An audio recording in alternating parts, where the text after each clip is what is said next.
qualquer problema elétrico que agora não podemos resolver. Gostaríamos de saber quem está na casa pela primeira vez. Muito bem. Aqui há alguma senhora chamada Vera. Então, bem-vinda. No final estamos disponíveis para qualquer esclarecimento que pretenda.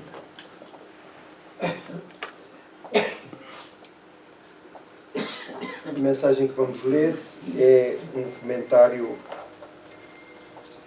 à carta de Paulo aos Efésios, cuja passagem diz o seguinte: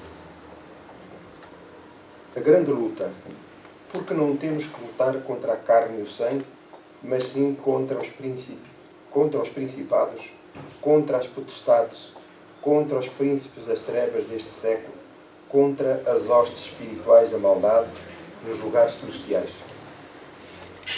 Segundo as nossas afirmativas, agora são palavras de Emmanuel, segundo as nossas afirmativas reiteradas, a grande luta não reside no combate com o sangue e a carne, mas sim com as nossas disposições espirituais inferiores.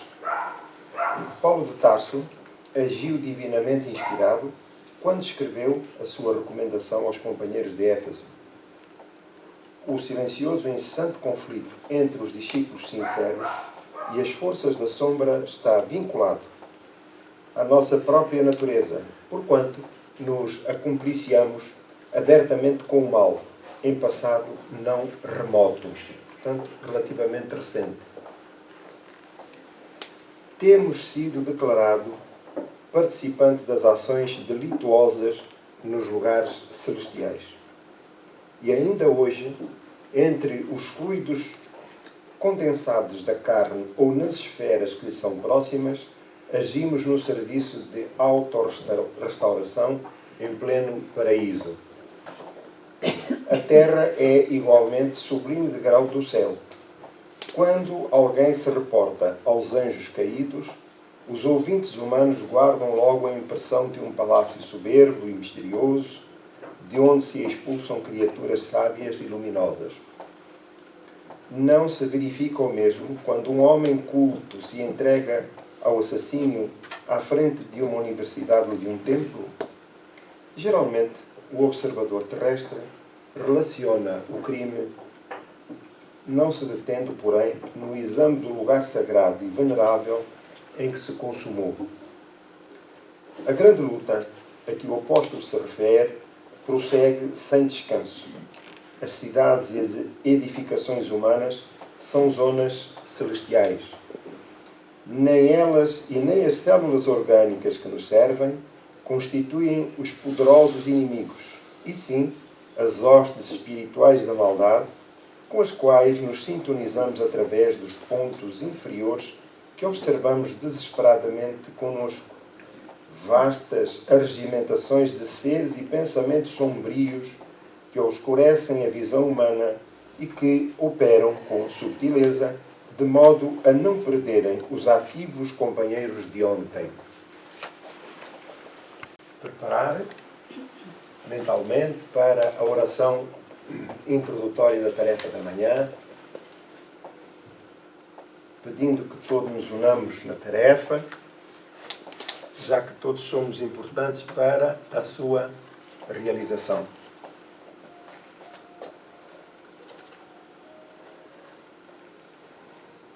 Colocando Jesus no centro da nossa atenção,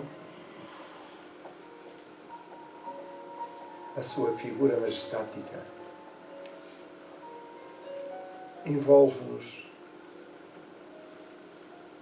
com as melhores energias e vibrações, inspirando-nos, amparando-nos e a cada um envolvendo com bênçãos de saúde e de paz. Querido Jesus, querido Pai e Senhor da vida, eis-nos reunidos em vosso nome. E o nosso espírito de gratidão eleva-se, glorificando a vida apesar das circunstâncias a que somos chamados tantas vezes. Provas rudes, que nos ferem a sensibilidade, que nos frustram os melhores anseios. Contudo, Senhor, a nossa fé, a nossa confiança irrestrita em vós, deposita o melhor, a fim de superarmos as dificuldades, as limitações e tirarmos o melhor proveito dos desafios que a vida nos coloca para nosso engrandecimento. A conquista de virtudes que aguardam por nós, pelo nosso trabalho, pelo nosso empenho.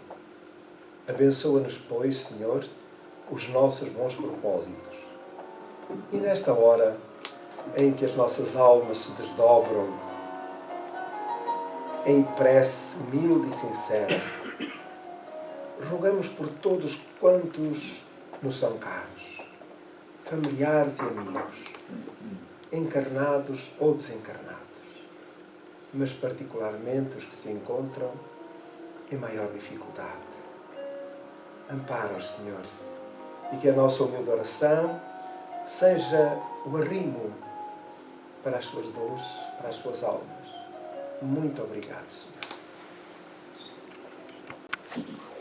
Pois muito bem, a nossa mensagem do trabalho introdutória, a mensagem introdutória. Cada dia é uma bênção nova que Deus nos concede, dando-nos a prova do seu amor. É a mensagem de ânimo, de encorajamento, de estímulo ao trabalho de aprimoramento, para o enfrentamento das vicissitudes a que a própria vida nos chama, para a superação das nossas limitações.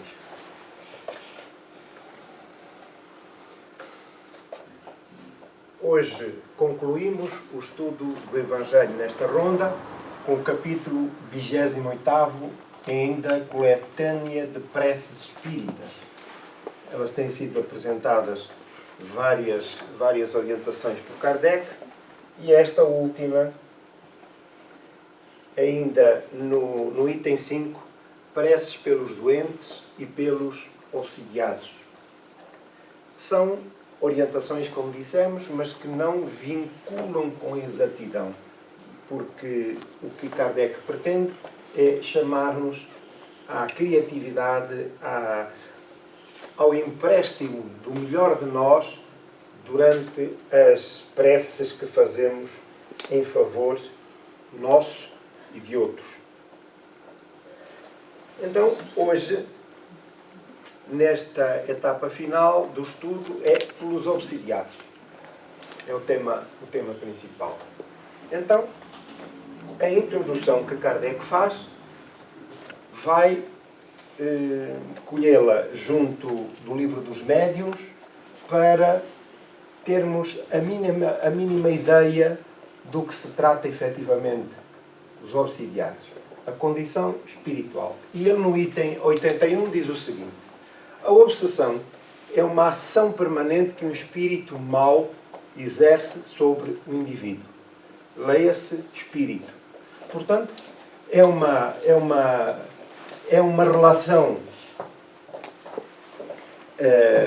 doentia e infeliz, que aproxima dois espíritos que, por diversas razões, mas particularmente pelas dívidas que contraíram junto das leis divinas, têm esta força que os atrai por se identificarem com esses valores. E há depois uma sobreposição que é aproveitada por aquele que tem maior poder mental, vontade e, portanto, também que mais persiste no mal. Portanto, pendores maléficos, como costumamos dizer. Então, deduzimos aqui que a obsessão é uma ação permanente que um espírito mau exerce sobre outro espírito. Isto significa que o espírito pode estar ou não encarnado. Então a obsessão dá-se de encarnado para encarnado, de desencarnado para desencarnado, de desencarnado para encarnado e de encarnado para desencarnado. Portanto, quer estejamos no corpo físico, quer estejamos fora do corpo físico, essa relação doentia acontece. Então, vamos ver mais adiante as razões e também a forma como podemos isentar, afastar dessas influências. Se alguém tiver alguma dúvida, agradecemos que nos la coloque, por favor. Que é para podermos dialogar e sairmos daqui mais esclarecidos com os esclarecimentos. E diz, apresenta caracteres muito diversos, desde a simples influência moral, sem perceptíveis sinais exteriores, até à perturbação completa do organismo e das faculdades mentais. Portanto, veja-se que, primeiro, a obsessão, inicia Kardec, é uma ação permanente, isto é, regular. Então significa que qualquer dor de cabeça, qualquer indisposição, qualquer problema de natureza física não implica necessariamente uma relação espiritual doentia ou obsessiva. Estamos a compreender? Porquê? Porque nós estamos na matéria e a matéria naturalmente está exposta aos elementos naturais, orgânicos, que fazem parte da matéria, da vida na Terra, e como tal, aqui ou acolá, nem sempre estamos nas devidas condições. Aceitar tacitamente que todos esses sintomas têm uma proveniência espiritual é desconhecer a matéria. E convém, por isso, estudá-la para compreender, porque senão tornamos-nos ortodoxos. Ortodoxos no sentido de não admitirmos outra realidade e, através disso, estarmos expostos às influências dos espíritos e aí sim, pelo nosso pensamento negativo que emitimos, estamos mais abertos e disponíveis às influências dos espíritos inferiores que pululam à nossa volta. Kardec perguntou aos espíritos se eles nos influenciavam a vida. E a resposta de ordinário, portanto vulgar, de normal, são eles que vos governam.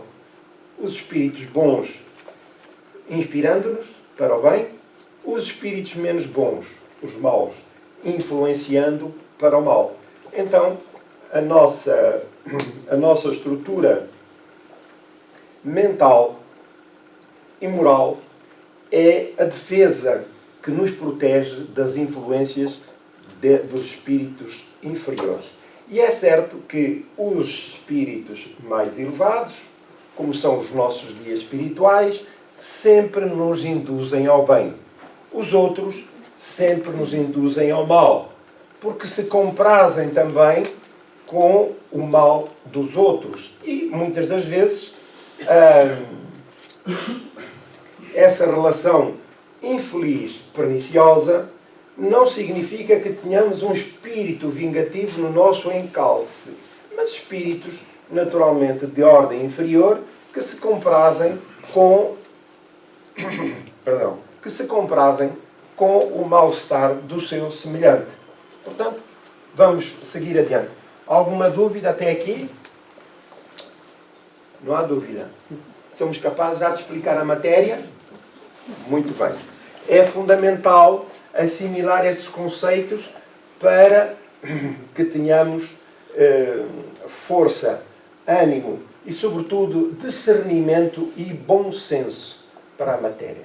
Porque senão, qualquer perturbação, nós pensamos logo que são os espíritos que nos perseguem. E muitas das vezes, chegados à doutrina espírita, nós mudamos só a designação das entidades que nos prejudicam eventualmente. Porque vimos de culturas ancestrais, religiosas, do medo, do diabo.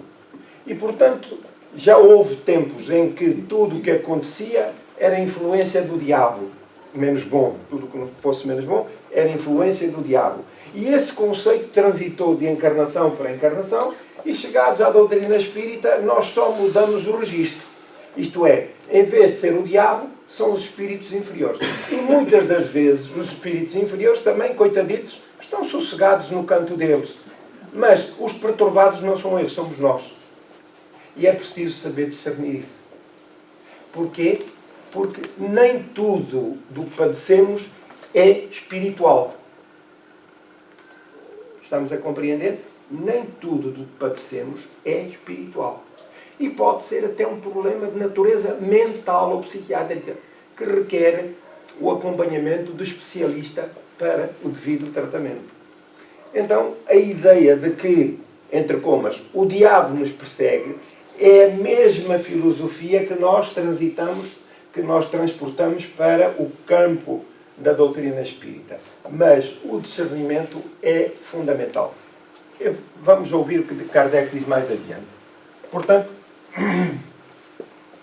é uma ação permanente. Voltamos a repetir. E agora apresenta caracteres muito diversos, desde a simples influência moral, sem perceptíveis sinais exteriores.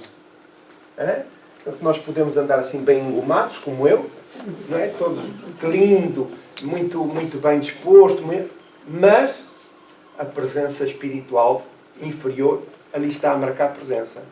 Não sendo visível exteriormente, o que a criatura tem que fazer é analisar, se está interessada, é analisar aquilo que é verdadeiramente, qual é o seu caráter, aquilo que o fundamenta, aquilo que lhe dá corpo, que o sustenta sob o ponto de vista ético-moral, e as influências que chegam muito subtilmente e que nos convidam a mudar de ideias e de comportamentos.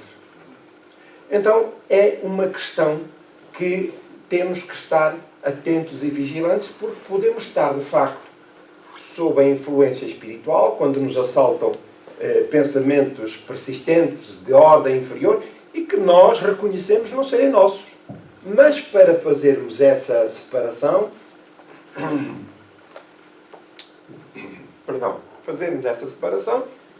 temos que saber qual o nosso verdadeiro património e caráter. Porque senão andamos contentes e felizes e os espíritos inferiores a tirar partido da nossa invigilância e da nossa superficialidade na relação com a vida. Portanto, até à perturbação completa do organismo e das suas faculdades mentais. Oblitera todas as faculdades mediúnicas. Traduz-se na mediunidade escrevente para a obstinação de um espírito em manifestar-se com exclusão de todos os outros. Perdão. Aqui assim, muito bem.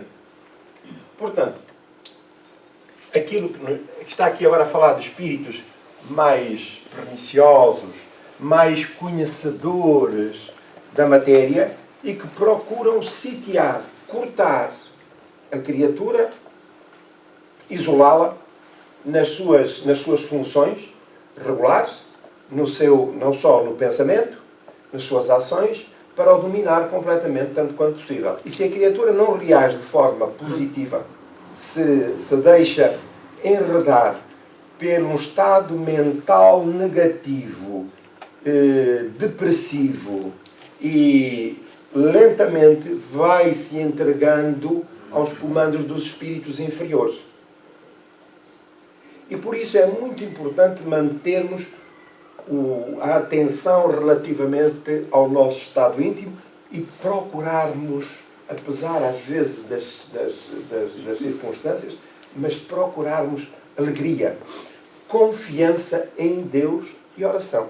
É fundamental para que o nosso campo mental não se entregue e não se subjugue à influência dos espíritos inferiores, porque passam a dominar-nos por essa via. E então, se aceitamos de forma natural, porque desconhecemos o nosso caráter, os nossos princípios e valores, aceitamos de forma natural esses maus pensamentos que nos são incutidos regularmente, como fazendo parte do nosso próprio caráter, da nossa própria forma de estar e de viver e de pensar.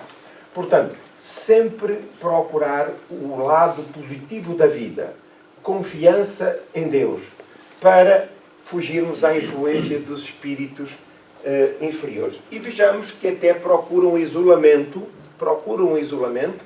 para que outros, para que nos afastemos, por exemplo, da companhia de pessoas encarnadas como nós, aqui no caso, relativamente aos encarnados, que isolemos-nos por causa das influências que possam ter na situação, no nosso estado de saúde, ou dos espíritos superiores. Portanto, tudo gira em torno do nosso discernimento, do nosso bom senso e da nossa vontade.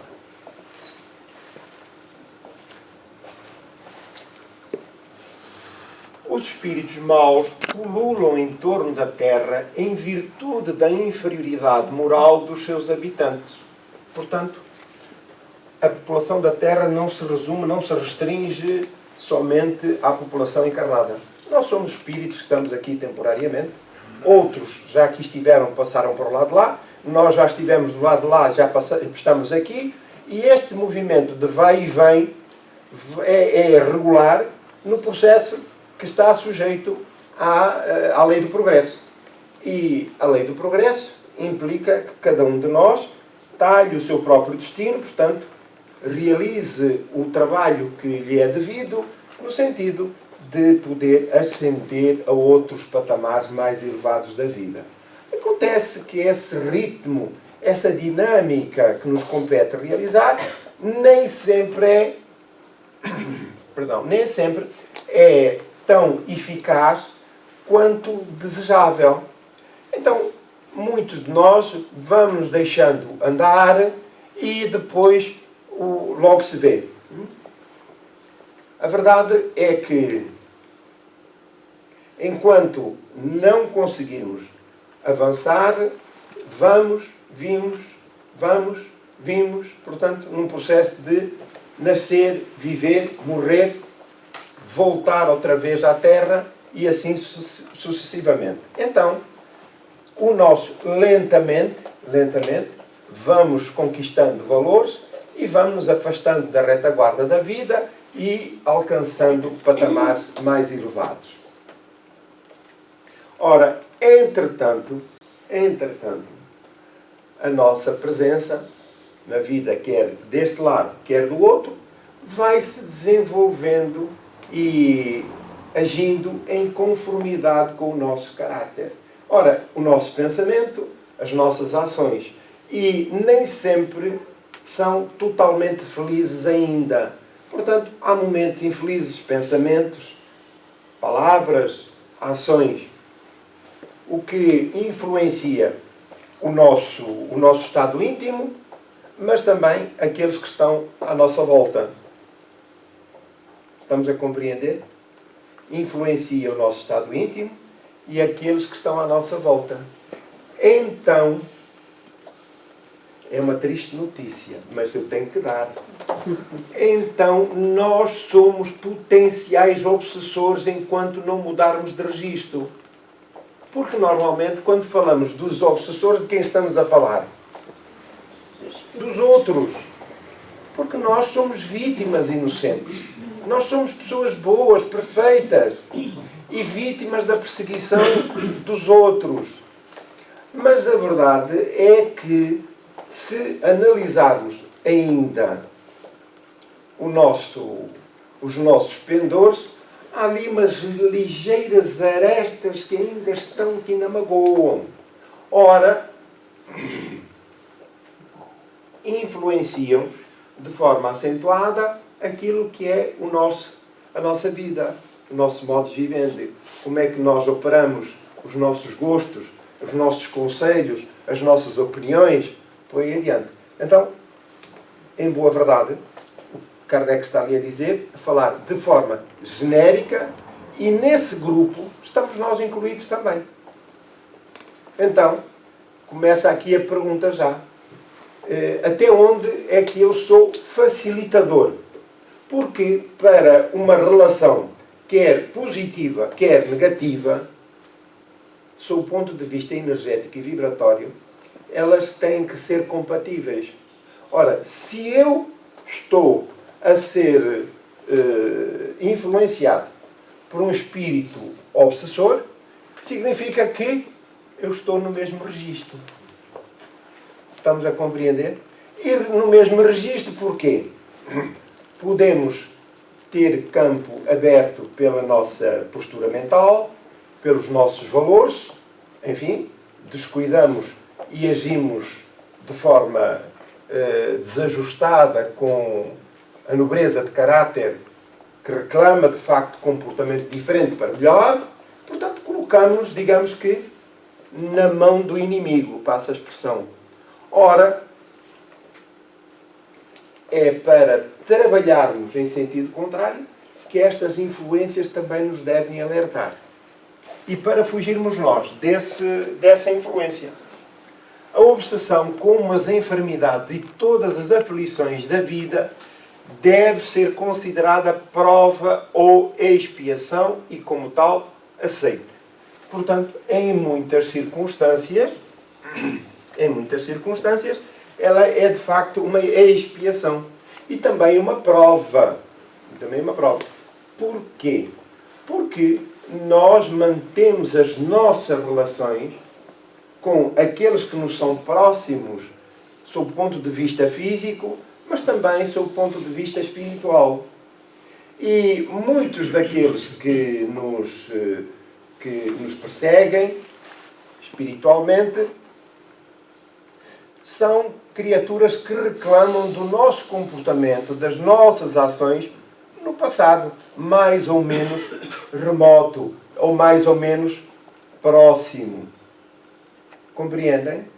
Então, nós, diante das leis da vida, não estamos completamente isentos da lei de justiça. Da lei de justiça que rege tudo na vida. Uma das leis divinas. E como tal, como prevaricamos para com as leis da vida, os espíritos acabam por encontrar em nós sintonia e registro e necessidade de resgate. Então, estas relações não são, de facto, para se perderem no tempo.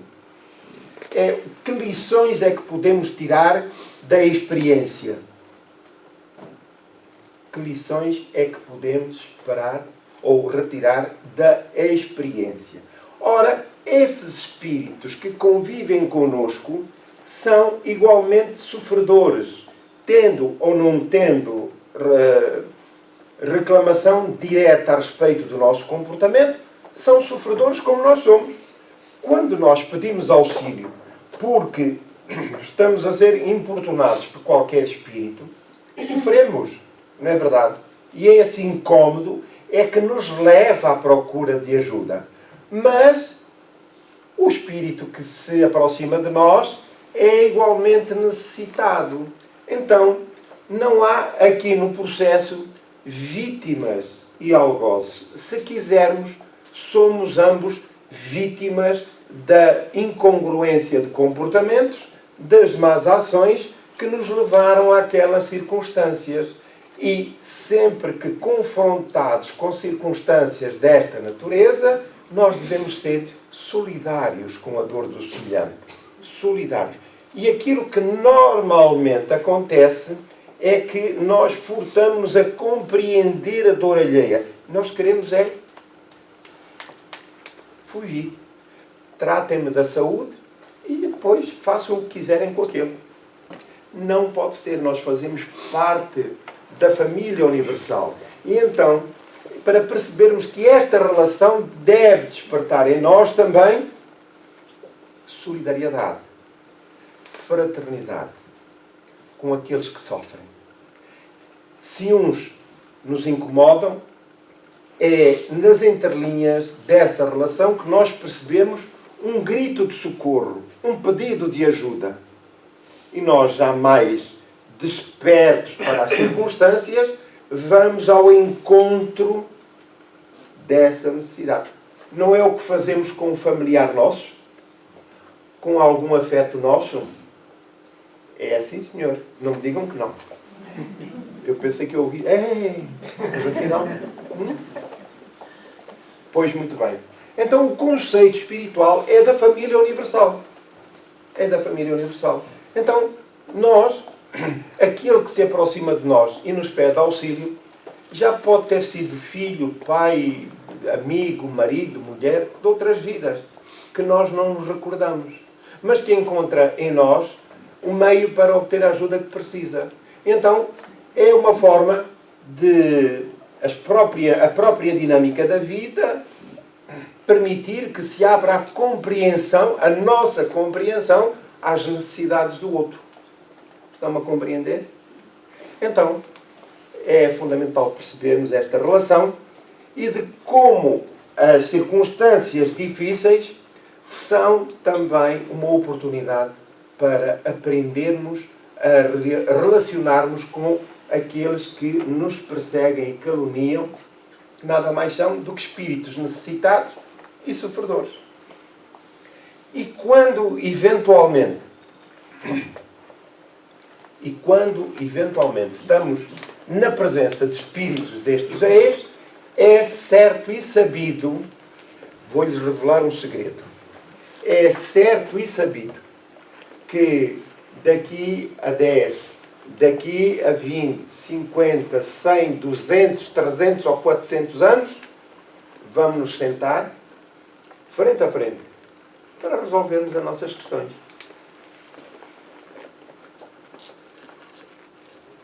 É assim um bocado... Eu não gosto muito desta situação. Mas é o que é. E porquê? Porque nós temos que estar em perfeita harmonia com a natureza, com a divindade, com as leis divinas. E tudo assenta na lei do amor. Na lei do amor. O desamor é da nossa responsabilidade. E então, há problemas de fundo que não podem ficar por resolver porque a consciência não nos liberta do aguilhão. E circunstâncias há que esses nossos inimigos vão ser numa reencarnação seguinte nossos filhos, nossos pais, nossos maridos, nossas esposas, por aí adiante. Porque temos outra noção do lado de lá, outra noção dos valores da solidariedade e prestamos a esse trabalho, que é o que já acontece muitas das vezes.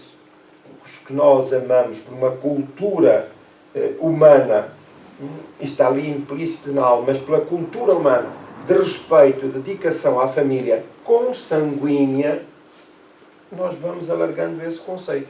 E os que eram nossos inimigos, nós passamos a compreender e a ser mais tolerantes e pacientes para nos afastarmos das circunstâncias, da relação doentia. Do mesmo modo que as doenças resultam das imperfeições físicas que tornam o corpo acessível às influências perniciosas exteriores, a obsessão é sempre o resultado de uma imperfeição moral que dá acesso a um espírito mau. Então, a obsessão não resulta de uma relação ou de uma exploração de uma virtude. É sempre de um defeito. Ora, é isto que é preciso fazer. Temos que avaliar o nosso caráter, as nossas limitações morais e o que é preciso para superá-las. Na certeza, porém, de que, se o não fizermos, estamos sempre expostos a estas circunstâncias. Estamos a compreender? Sempre expostos a estas circunstâncias. Portanto, a questão, a relação, a influência entre os espíritos é determinada pelas condições morais dos indivíduos envolvidos.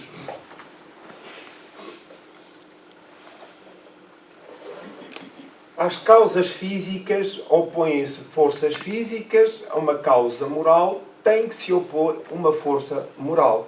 Então, nós não podemos enfrentar os espíritos inferiores se não cuidarmos do nosso reforço moral, do nosso melhoramento moral. E porquê? Porque aí eles exercem influência mental e dominam-nos. Ora, e dominam-nos porquê? Porque, sob o ponto de vista moral, somos inferiores. Portanto, estamos abaixo deles. Não é que eles sejam melhores do que nós. Também têm virtudes. Mas escondem-nas. Porque o seu interesse é, sobretudo, de dominar e espalhar o mal. Fazer sofrer. E então, como nós não temos esse discernimento e não estamos motivados para a mudança, eles exploram as nossas fraquezas. E está feito o casamento entre os amigos que, embora não se amando, mas que há forças que os atraem e que os mantêm unidos, ligados, por N tempo. Portanto, não podemos enfrentar as influências, as investidas dos espíritos inferiores, se não tivermos a motivação para os enfrentarmos com forças morais. Para preservarmos o corpo das enfermidades, fortificamos-o com alimentos, medicação, exercício físico, por aí adiante. Agora vamos ver, sob o ponto de vista moral, para nos isentarmos da obsessão, é preciso fortificar a alma, pelo que se faz necessário que o obsidiado trabalhe pela sua própria melhoria, o que é suficiente para o livrar do obsessor sem recorrer a terceiros. Então, se o corpo requer tratamento específico, a alma também. Então, nós gostaríamos mais de tomar uma pastilha, mas não dá, ainda não há. O único trabalho a fazer é de aprimoramento. O que é que eu preciso de fazer para superar esta limitação? No campo do egoísmo e no campo do orgulho. Nos seus sucedâneos, digamos assim, que se encontram de forma resumida nestas duas características, que é o orgulho e o egoísmo. Então, que têm as mais diversas aparências e que se manifestam, enfim, das mais variadas formas, mas que nós sabemos verdadeiramente identificar e que é preciso trabalhar de forma paulatina e persistente. Portanto, consolidar o nosso interesse, por forma a mudarmos de registro. Isto é, se no Evangelho segundo o Espiritismo, Santo Agostinho Erasto fala do homem de bem. Fala do homem de bem. E o homem de bem não é o homem perfeito. Porque na Terra não há homens perfeitos, salvo, enfim, alguma exceção. Mas, na sua esmagadora maioria, não há criaturas perfeitas. Mas, o homem de bem é aquele que procura trabalhar pelo seu aperfeiçoamento moral, que se esforça por isso.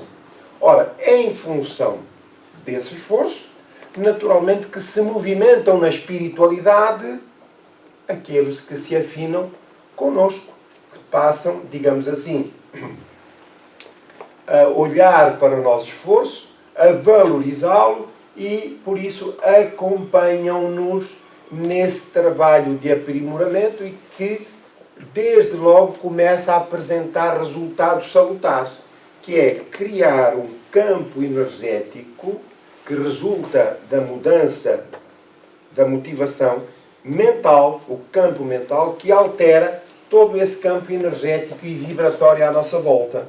E, portanto, é uma fortificação, para melhor percebermos, energética à nossa volta, que é impenetrável às tentativas de assédio dos espíritos inferiores.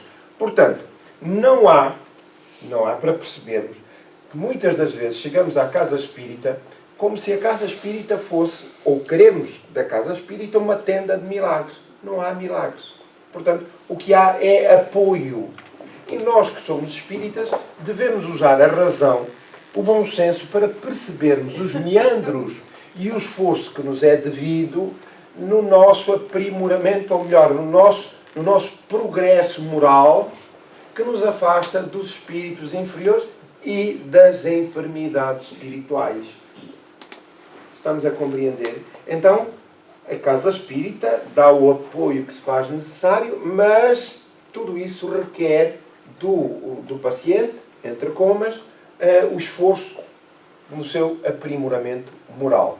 Porque senão somos sempre alvo das investidas dos espíritos inferiores.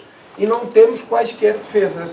E, enquanto estamos aqui no campo físico, nós podemos recorrer à casa espírita ou a outras entidades ou pessoas que nos ajudem. E nós vamos, digamos que, empurrando o problema para a frente, como se costuma dizer. Mas quando passarmos para o outro lado da vida, cada um de nós é atraído para o meio com o qual se identifica, com o seu padrão vibratório. E não estamos a dizer que somos maus, não é isso. É que aquele esforço que agora a doutrina espírita nos faculta perceber e que motiva o nosso trabalho, se ele não for realizado, o que acontece? Quando chegarmos ao lado de lá, tudo se movimenta, o meio em que vivemos é marcado por territórios energéticos e vibratórios. Então, nós somos atraídos ao meio com o qual nos identificamos. Até que as circunstâncias nos motivem a mudar. Pensamos, não, isto tem que haver uma alternativa a isto. E nesta altura eu quero de facto mudar. Eu quero ir à conquista de território diferente. E então sou eu próprio que não fiz enquanto na Terra, agora na espiritualidade estou a fazê-lo apenas duras. E para poder ser resgatado do local em que estou. Mas veja-se que o que está na gênese da questão é sempre o espírito em si. A sua forma de pensar, a sua vontade e a sua determinação. Alguma dúvida que haja? Não há dúvida. Muito bem. O auxílio destes faz-se indispensável quando a obsessão degenera em subjugação e em possessão, porque aí, não raro, o paciente perde a vontade e o livre-arbítrio. Portanto, o auxílio destes de quem? Dos terceiros. Terceiros, aqui no caso, por exemplo, podemos pensar na casa espírita, ou na entidade que tenha habilitações e competências para isso. Portanto, quando a obsessão, a influência, atinge determinado nível, de facto, que é aqui, este daquele se reporta aqui, que é a subjugação, ou possessão. Não, a possessão não é a palavra correta, mas a subjugação e a fascinação, em que a criatura começa a desenvolver teorias e fantasias sobre a sua vida, sobre as suas opções, sobre a forma como interpreta a própria vida, portanto, a sair daquilo que nós, do registro de bom senso que é transversal a toda a criatura. Ora, nesta altura já há um domínio quase que absoluto. Quase que absoluto. E, portanto, o paciente deixa de ter condições de discernimento para poder libertar-se dessas condições. E aí requerem-se, então, trabalhos e apoio especializado.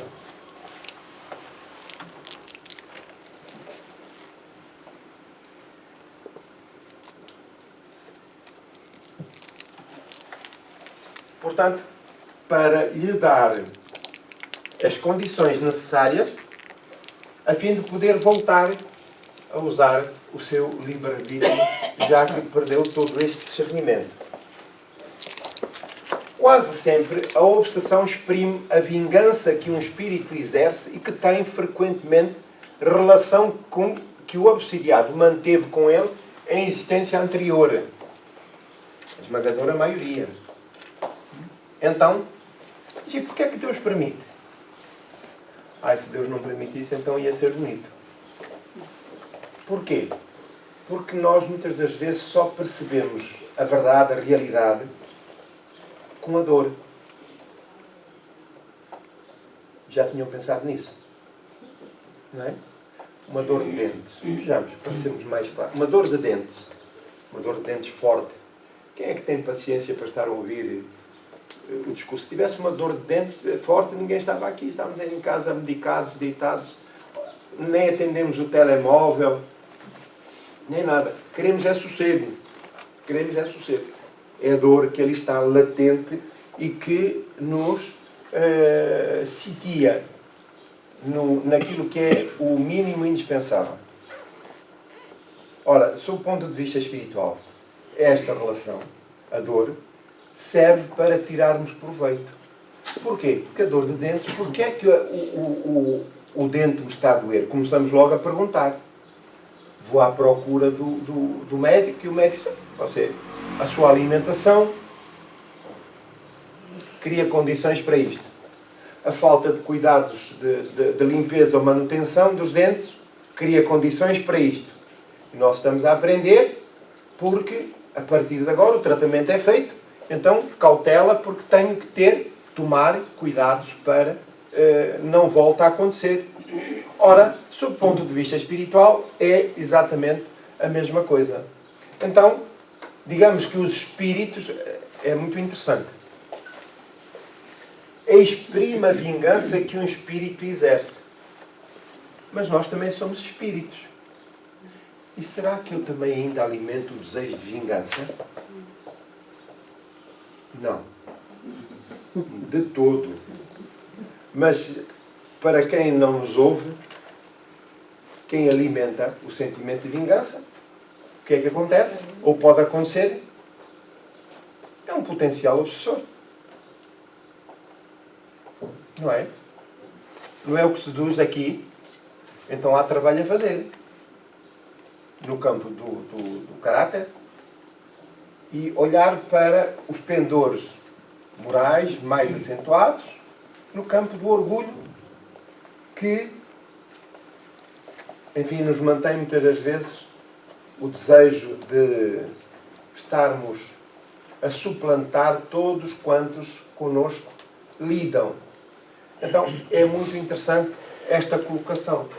Que nós só pensamos que são os espíritos desencarnados que são vingativos, que perseguem, mas nós, se não mudarmos o comportamento, se não mudarmos o caráter, somos potenciais perseguidores futuros.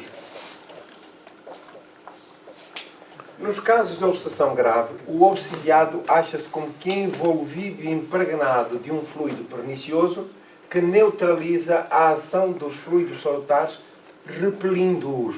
É desse fluido que importa desembaraçá-lo. Ora, mas antes deste fluido, aquele em que nós nos encontramos envolvidos, são fruto da nossa emanação, da nossa atividade mental, que é uma força poderosa, criativa, e os sentimentos de depressão, por exemplo, sentimentos de vingança, sentimentos depressivos, persistentes. Ora, essa força mental, esses pensamentos, criam à nossa volta um ambiente denso. Podemos só para perceber de forma figurada aquilo que é um dia que prenuncia uma tempestade. O céu todo enevoado, escuro, é num ambiente desse em que nos encontramos. Então, quando os bons espíritos nos dizem: ore, tenha bons pensamentos, perdoe, por aí adiante, é para mudarmos o estado mental em que vivemos. E quando fazemos esse esforço, estamos aqui agora a falar dos obsidiados, esse esforço é fundamental porque os espíritos inferiores, voltamos a dizer, exploram as nossas fragilidades. E então, eles vêm tirar os bons fluidos que resultam dos nossos bons pensamentos e sentimentos, vêm substituí-los por fluidos inferiores. Não. Eles vêm reforçar os maus. Então, logo lá no início aqui da tarefa, da palestra, Eu disse, não sei se se recordam, mas eu disse que nem toda a aparência, nem todo o incómodo é necessariamente uma influência espiritual. Recordam-se? Muito bem.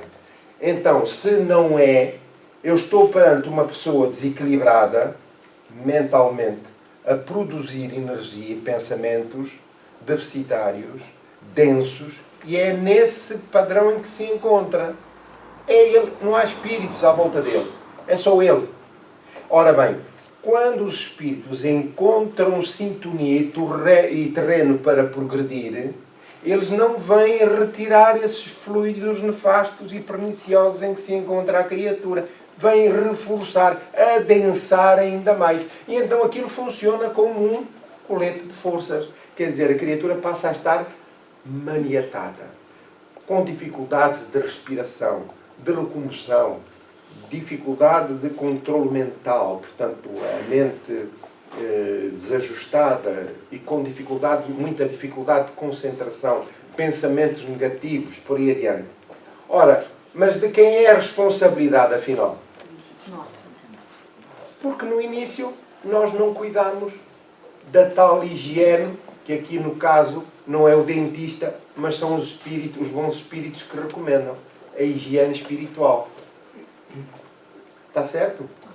Então, envolvidos nesse ambiente que todos temos, é sobre esse campo energético que, por exemplo, os passistas atuam. Ou que a nossa oração, porque quando, de facto, os nossos esforços começam a consolidar-se, a ganhar corpo, as nossas palavras, os nossos sentimentos, o nosso pensamento ganham poder. Poder sobre o quê? Poder sobre as influências inferiores. Porque começamos a vibrar num plano mais elevado. E logo a nossa produção energética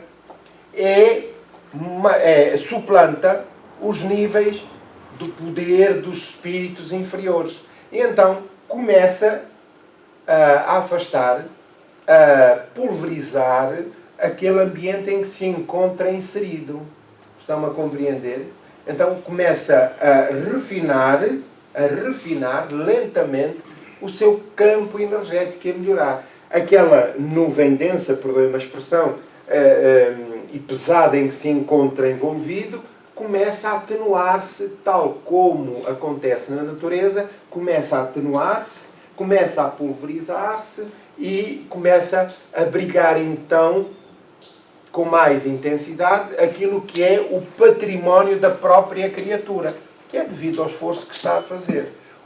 Na casa espírita, o passe espírita, vem reforçar, apoiar todo esse esforço que é necessário. A verdade é que é só um complemento. Aquilo que é fundamental é que o obsidiado faça também o seu trabalho.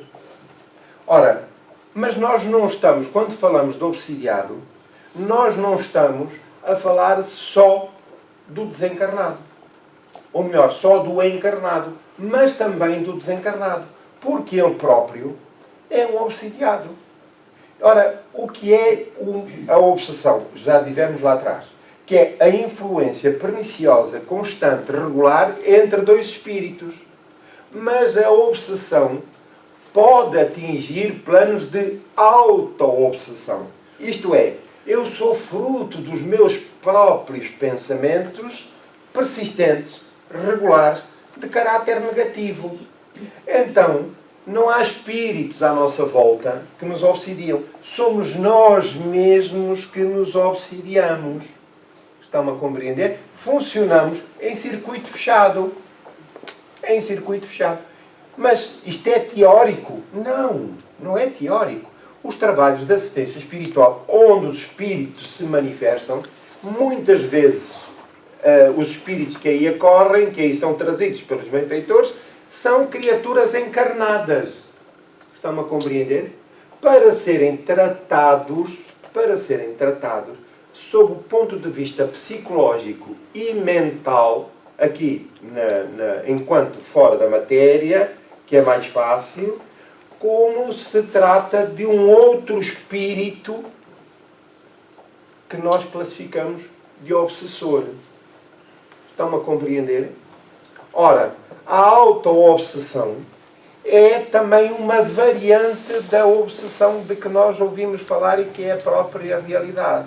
Então, quer estejamos no corpo físico, quer estejamos fora do corpo físico, a nossa visão da vida, a obstinação, a persistência em determinado pensamento é um problema, porque é um circuito fechado. E então, o que é que se pretende fazer? É desmontar a visão através da lógica e do bom senso, que os argumentos que os bons espíritos nos facultam, para que haja uma janela aberta, uma visão mais ampla do espírito relativamente à vida.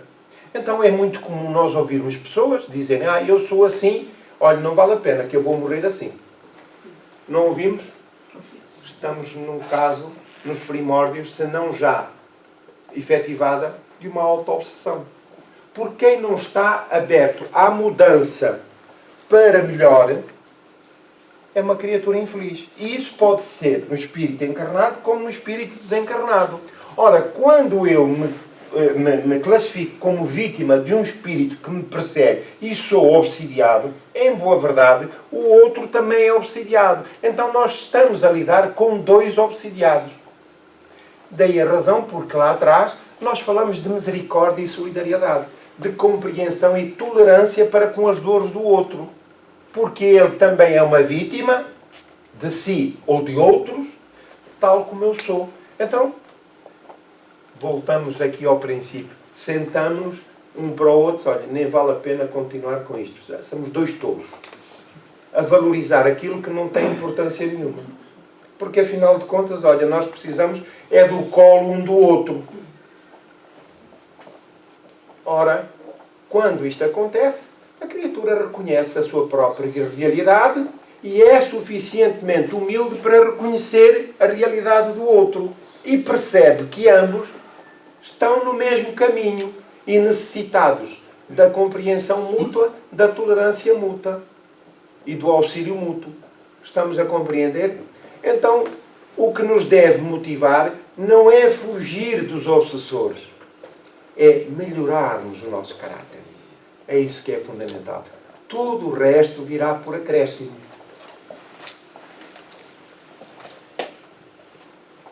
Ora, um fluido mau não pode ser eliminado por outro fluido mau. O que é que isto requer? O que é que quer dizer? Agora pergunto eu, para me esclarecerem. O que é que isto quer dizer? Um fluido mau não pode ser eliminado por outro fluido mau. Um mau pensamento pode ser eliminado por outro mau pensamento. Tem que ser por um bom. Exatamente. É o contrário. Está morninho. Então, vamos ver se aquece mais um bocadinho. Já é o princípio. Já é o princípio, exato. Vamos ver se aquece mais um bocadinho. Mais. A energia positiva é que pode anular a negativa também. Certo. É só com caridade, é você ter caridade, né? É que a gente você não vai apagar fogo com fogo, né? Você vai ter que levar água, então é a mesma coisa. E o senhor falou um ponto muito assim, eu acho que a grande parte das nossas discussões é por bobagem mesmo. É a gente sentar e, até no casamento até isso, né? A maioria é por bobagem, é sentar e dizer, mas por que nós estamos a brigar mesmo, né? Não, vamos ao ponto que importa. Há aqui pessoas que estão ansiosas por responder à questão também. Ora, vamos lá ver. Diga. O bem sobrepõe o mal. Exatamente. Em tese, todos estamos em concordância, em tese. Mas vamos ouvir mais. Eu estou a ver caras ansiosas, querem responder. Vamos lá.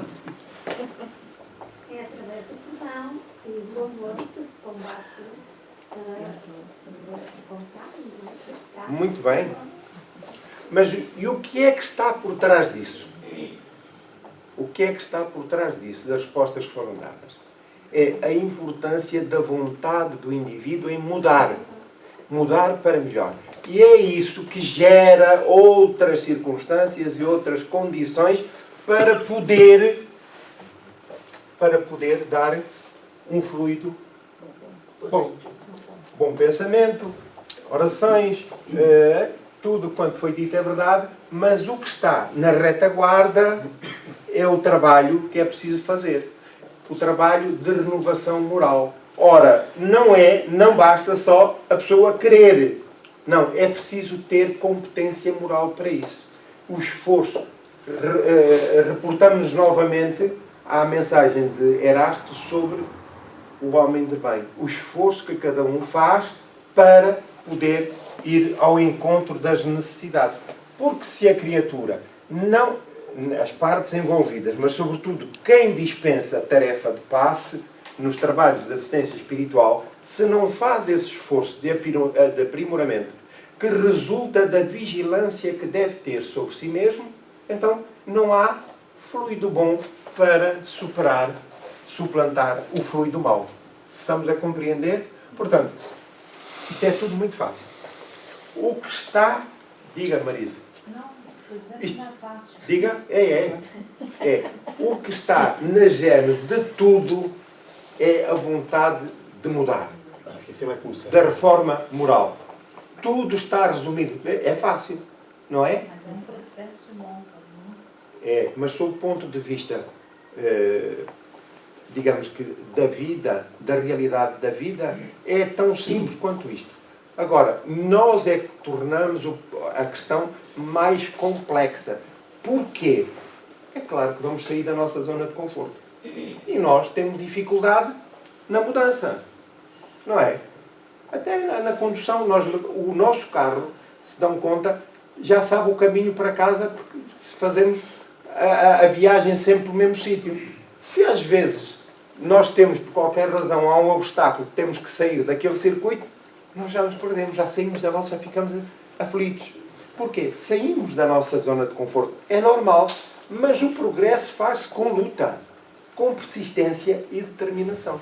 Não temos como fugir disso. Então é importante que a razão supere a emoção nestes casos, para que tenhamos discernimento e vontade, percebendo aquilo que é o básico. E é que somos chamados para esta tarefa. Estão-me a compreender? Muito bem. Mediante a ação idêntica do médium, passista ou psicofónico, procura-se eliminar o fluido mau com o auxílio de um fluido melhor, que produz, de certo modo, o efeito de um reativo. Portanto, esse reativo é o que resulta desse esforço. Então, não há como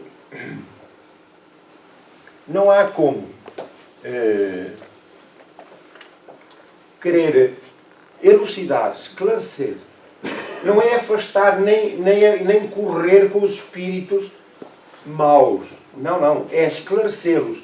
Ter predominância, convencimento, porque isso resulta do estatuto moral da criatura.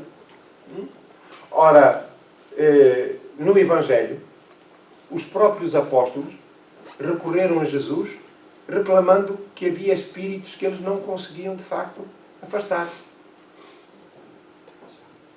E o que é que Jesus respondeu? A esta casta de espíritos e jejum. Jejum? Que jejum? O homem interpretou como comida, como alimento. Mas é jejum da alma, jejum moral, que reflete os maus pendores que ainda nos alimentam. Portanto, não há predomínio sobre os espíritos inferiores. Então há um trabalho que é persistente e que é transversal a toda a criatura e que se expressa no dia a dia, mas também nestes momentos tão cruciais como é o socorro dos espíritos. Esta é a ação mecânica, mas que não é suficiente em muitos casos. É necessário, sobretudo, que se fale ao ser inteligente, ao qual importa esclarecer-se com autoridade, que só existe onde há superioridade moral. Então, aquilo a que se chama, vulgarmente, a desobsessão, nada mais é do que um diálogo fraternal, em que se procura despertar o interlocutor para a realidade da vida, porque ele está focado tão simplesmente naquilo que são as suas motivações imediatas, que é, no caso, se for uma obsessão, condizente a um obsidiado, a determinada criatura, o único interesse em que ele está votado é tão somente aquele. Nada mais lhe diz respeito. E, em verdade, a esmagadora maioria são, como dissemos já, obsidiados também. E, portanto, há que ter condições energéticas, vibratórias, que resultam das condições morais, não só do dialogador, mas também de todo o grupo e da instituição, para que hajam condições para esta tarefa. Ora, o que se vai fazer é tentar diminuir a influência dos obsessores daquele espírito desencarnado, para que ele obtenha maior lucidez relativamente ao esclarecimento que está a ser dispensado. E dessa forma ganhar o livre-arbítrio de novo e tomar decisões alternativas àquelas que ele conhece. Estão a compreender? Tudo volta à questão moral que ali está. Está bem? Portanto, não basta só dizer ao espírito: oh, meu amigo, o senhor faz favor, olhe, pegue nas suas coisinhas e vá dar um passeio. Não. Ele até se ri. Ele até se ri. Se fizermos assim umas coisas, digamos, algumas propostas que são fantasiosas, porque eles têm domínio da situação e têm uma visão mais ampla das circunstâncias. E também nos conhecem e sabem com quem estão a lidar. E, portanto, há propostas que não fazem o mínimo efeito e que são só motivo de chacota por parte dos espíritos. Não é? Portanto, desde que haja ou não haja autoridade moral, é certo e sabido que os espíritos se mantêm exatamente na mesma. Para garantir-se a libertação, importa esclarecer o espírito perverso, por forma a fazer-lhe despontar o arrependimento e o desejo do bem, por meio de um diálogo fraternal com evocações particulares que lhe despertem interesse e emoção, centrado na misericórdia e amor de Deus por todos os seus filhos. Ora, reparem, já aqui dissemos anteriormente, que este diálogo de esclarecimento não se encaminha e é necessário tão somente para o espírito desencarnado. Em simultâneo, o espírito encarnado deve igualmente estar sujeito, ser encaminhado a um trabalho próprio de esclarecimento, de orientação, para que ele se motive para a mudança naquilo que é fundamental, nas suas insuficiências morais, para poder suplantar o domínio dos espíritos inferiores. Porque se não houver essa mudança, o António vai-se embora e chega ao Joaquim. E estabelece-se uma relação doentia que só as próprias circunstâncias e dificuldades e o tempo vão proporcionar a mudança. Então, enquanto não houver esse empenho do obsidiado, do encarnado, não haverá mudanças na sua vida. Então, é um trabalho simultâneo para o desencarnado e para o encarnado. Estamos esclarecidos? Muito bem. A tarefa apresenta-se mais fácil quando o obsidiado, compreendendo a sua situação, empenha-se na sua reforma íntima e colabora na tarefa, orando em favor do espírito que o persegue. Aqui já começa a primeira prova. A primeira prova. Ora, orar pelo espírito que me persegue eu não tinha muita vontade, não. Não é? Portanto, desejar-lhe o melhor, então ainda menos. Não é? Portanto, veja-se como tudo isto tem uma implicação profunda na nossa forma de pensar, de sentir, que afeta o nosso orgulho e aquilo que é a nossa cultura, que é dominar pela força. E desde que não mexam comigo, tudo bem. Agora, se me afetam em qualquer coisa, é preciso ter cuidado. Então, solicitando amparo para o irmão que sofre e para si, para que resista aos maus pendores. E, portanto, obtenha apoio dos benfeitores nessa tarefa de renovação que lhe é devida. Em todos os casos de obsessão, a prece é o mais poderoso auxiliar a dirigir-se ao espírito obsessor, mas igualmente necessária ao obsidiado. Porquê? Porque a oração é um momento de intimidade com Deus, com Jesus, com as forças superiores da vida que nos tutelam. Mas é necessário que nesse momento a nossa alma se desdobre e possa sentir-se de facto conduída com a dor alheia, porque é um exercício de solidariedade, de tolerância e fraternidade para com o próximo, mas também com a necessidade que sente de se libertar não só da influência do espírito obsessor, mas fundamentalmente dos seus maus pendores. Então, nós somos espíritos que caminhamos pelos caminhos da vida que a lei do progresso traçou. E estamos em exercício permanente no sentido de podermos colaborar de forma mais plena, com competências já consolidadas na obra divina. Então, é para isso que nós aqui andamos, é para isso que nós estamos a trabalhar, que nós estamos a evoluir. E aqui, no caso, encerramos o trabalho de hoje, também com a última lição do Evangelho segundo o Espiritismo, apelando a essa visão mais ampla das relações entre os espíritos, encarnados, desencarnados, daqui para o outro lado e do outro lado para aqui. Nós fazemos parte da família universal. E é certo que muitas das vezes são os nossos comportamentos, com o devido respeito e ressalvando-se quem assim não se enquadra, mas são os comportamentos da maioria que permitem que outros espíritos, deste ou do outro lado da vida, permaneçam na situação em que se encontram. Quer dizer, não somos parte ativa na reconstrução do ambiente social e espiritual da humanidade. Então, sejamos de facto uma candeia acesa na vida, pelos caminhos da vida, não só para iluminar o nosso caminho e, em simultâneo, o caminho dos outros. Terminamos a nossa tarefa agradecendo a oportunidade. Queremos saber se há alguma dúvida que tenha resultado do tema da apresentação do trabalho de hoje. Não? Então, vamos pedir licença. Vamos encerrar a nossa tarefa. Então, se porventura, e ainda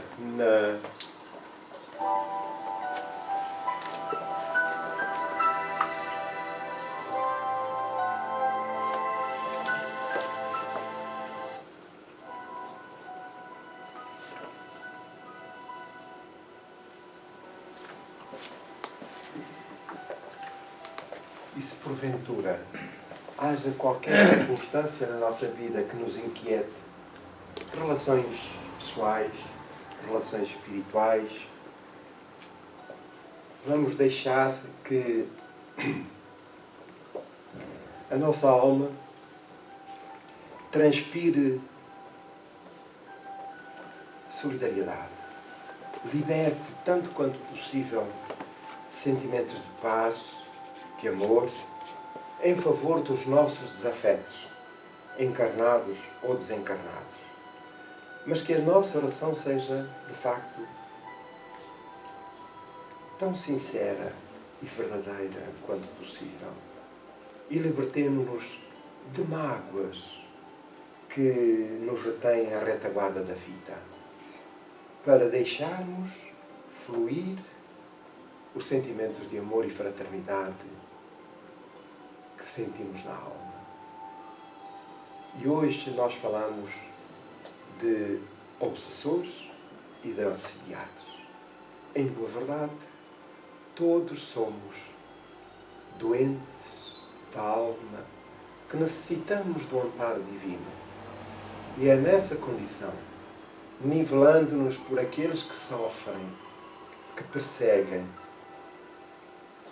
que nós rogamos a Deus as suas bênçãos para que nos auxilie na tarefa de amparo a todos quantos sofrem nos dois planos da vida, de forma direta ou indireta.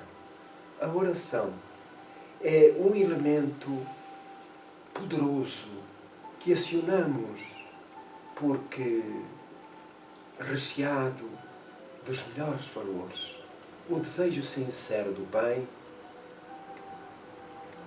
envolve todos quantos sofrem, eventualmente aqueles que nos perseguem, que têm de nós reclamações do passado ou do presente, mas a quem pedimos perdão pela invigilância, pelas atitudes, endereçando o convite à instauração de uma relação sadia, de paz, de perdão mútuo, para que reconstruamos relações felizes, saudáveis.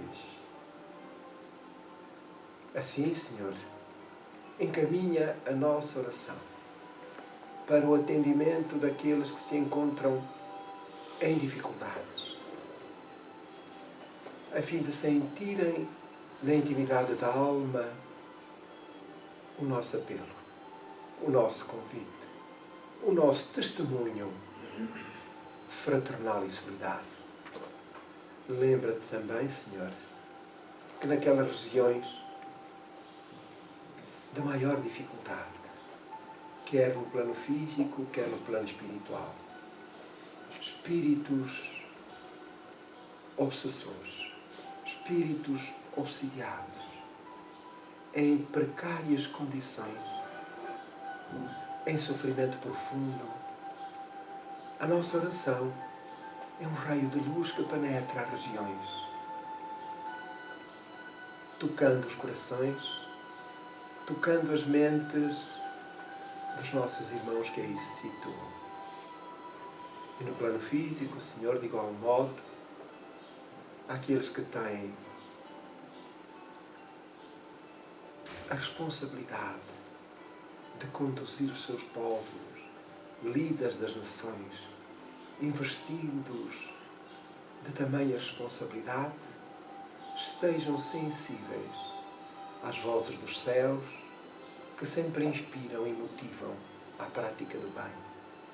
Àqueles que se sentem aturdidos, desesperados, em sofrimento profundo, a nossa oração toca-lhes a alma, o pensamento, a mente, o coração, envolvendo nas mais doces energias e vibrações.